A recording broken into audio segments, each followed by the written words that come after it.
hopefully I get it soon. If it doesn't happen this time, I'm going nowhere. I'll just try again. I'm a fighter and it's my dream, and I'll do everything I can to make it happen. And I've still got a long time left.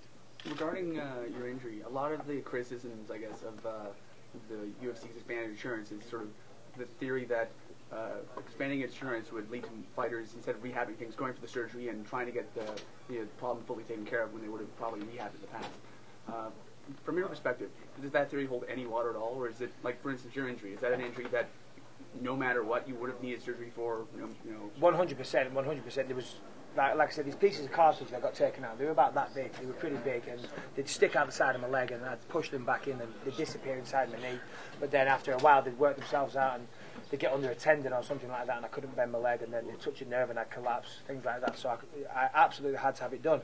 But what I've also found is, since I've been out here, and it's all insurance, in the US, it seems like that healthcare is a business, and people encourage you to have surgery because obviously they want to get paid for doing the surgery. In England it's completely different. But I've never had so many people offer to do surgery on me in my life, and I'm like, I don't need surgery, but in this case I did. So maybe there is a little truth to that. Who knows? Going back to your fight with Stann, he comes from the Marine Corps, so Yep. he has that military background. Sure. Your father was in the British Yes. military, correct? Yes. So do you think that gives you an advantage to the mental game because you do sort of understand that way of thinking? Or is that a stretch? Yeah, I think it is a bit of a stretch, to be honest. It's not really something I've thought about. Yes, he was in the military, and I'm sure, by all, it's well documented. I know that. Some might say rammed down your throat, but I shouldn't have said that. Yeah, I know. Oh, my manager's over here shaking his head. But let's be honest. I'm tweeting that right now. Yeah, don't, please. I'm going to get shot when I do live in America. No, listen, I've got a lot of respect for him in and outside the cage. He seems like a nice guy. He doesn't talk trash. He's a great fighter. He really is a fantastic fighter and a nice individual. So I don't want to talk too much trash. You like the trash. Well, it makes it interesting, doesn't it? Yeah. How boring would it be if I sat here just saying yes and no to all you? It's fun. And plus, you're going to hype a fight. We're going to fight. We're going to get in there. They're going to lock a cage door behind us, and we're going to go at it. So if I can take a few swipes at him, if I can make him doubt his ability a little bit, then I'm going to take those opportunities. Of course. How would you compare the trash talk that you've done to Chael Sonnen? Chael's gone on and fought Anderson Silva twice, and you're still looking for your first shot. Yeah, I don't purposely go out. I don't. I don't. I think this is just the way I am. Chael's probably. I think Chael's a bit of an act. I'm not saying. I'm a nice guy, and I just have a sense of humour. I'm only having a laugh. It's tongue in cheek all the time. I don't personally wish any bad feelings to anybody. Chael's a showman, and he does it very, very well. Chael again's a very, very nice guy. When I fought him that week in Chicago, he was great fun to be around and a perfect gentleman, to be honest. Who do you like in the main event tomorrow night? Do you know? I'll be honest. I haven't seen too much of this. Is it Kevin Burrell? Yeah. Sorry, there you go. I haven't seen too much of him. I'm very impressed with Uriah Faber, but this guy, I've heard a lot about him. I've never actually seen him fight, though. I know he's undefeated and he's meant to be sensational, so it's going to be a hell of a fight. But Uriah Faber, I'd say is probably the favourite in that.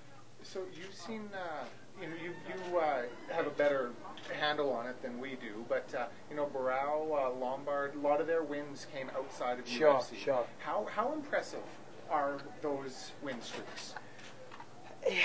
Yeah, listen. It's impressive, of course it is, regardless of where the fights were and who they were. To go out that many times in mixed martial arts and win that many fights is impressive, and you can't take that away. Obviously, guys in the UFC, we're going to say, oh yeah, but who were you fighting? But if you're being honest, of course, it's very, very impressive. I was 15-0. Which was quite a good win streak, and it's not easy to do that, to continue to win. And the thing about when you have a win streak like that, you think you're unstoppable. You really do, because you've gone in there so many times, and every time you go in there, you win, and you knock people out and you beat them, and that just fills you with confidence. And confidence is probably one of the best things to have in there. Because I used to think I was completely unstoppable. I used to go out there and finish everybody in the first round, and I used to fight a lot differently then to what I do now. I used to go out there straight away, boom, just take people out. Now, you know, when things don't go your own way a little bit, you start second guessing and changing your game plan a little bit, you know. So, yeah, to answer your question, it's impressive, and it's going to aid both of them on the night because they're used to winning. And when you're used to winning, you know, winning follows it. Mike. Alden Halpern likes to tell a story about when you gave the finger to the crowd at weigh-ins and you said, this guy is not going to be MMA elite anymore. And then he said you called him and he talked to you and he realized that that's not who you are. What did you say to him? No, listen, I get booed quite a lot, especially when I fight in the States. And when I was in Australia, England and Australia, the sporting rivals, and you know they don't like the Poms as they call us. So I got booed there as well. And if I'm going to go out, you know, I've flown all the way to Australia and I'm going out there to fight and put a show on, and I walk out and they're all boo, you know, and they're all chanting whatever it was, you know. So listen, you're going to boo me, boo this, you know. So you know, but it's just tongue in cheek, and I did it with a big smile on my face and laughing. And when I did it, everyone cheered and roared and laughed and all the rest of it. So the next time when I got on the scale, everyone booed. I did it again and again. Everybody laughed and all the rest of it. And it was just it's a bit of fun.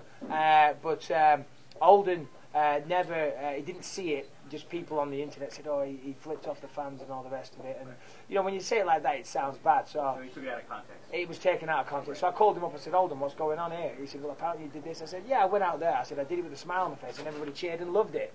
And he went away and watched it. He said, yeah, you're right. Sorry about that. Do you relish sort of that black hat role? I mean, it seems like you boo me or cheer me as long as you watch sort of mentality. Yeah, absolutely. I'd much prefer that than a polite clap when I walk in, you know. Listen, some people come to see me win. Quite a lot more come to see me get knocked out, but it's working well for me so far. You know, this is a career. I've got a family. That's why I do it, to look after my family and make as much money as possible, to be honest, you know. Yes, listen, if I won the lottery, I'd still continue to fight because I love it and I'm passionate about the sport. But at the same time, you're trying to get paid, and being a character and you know, being a polarising figure like that, you know, it kind of helps. And, you know, I want to evoke emotion in people. You know, I want them to be excited for the fight one way or the other. Did you always have that mentality, or was there ever a point in your career where it was like, why don't these people like me? You know. Yeah, you know, not really. I'm not. You know, I'm happy with who I am. I treat everybody around me with respect. You know, you won't find fans that have bad interactions with me. You know, I always give everybody the time of day. I treat my family, my team, my training partners, my managers, and all this. I treat everybody around me with respect. You know, and as long as they're happy with me, you know, what a couple of idiots on the internet have to say about me doesn't really bother me. As long as the people closest to me are happy, then that's the main thing. Did you get robbed against Stann? I wouldn't have said I got robbed. It was a close fight. I watched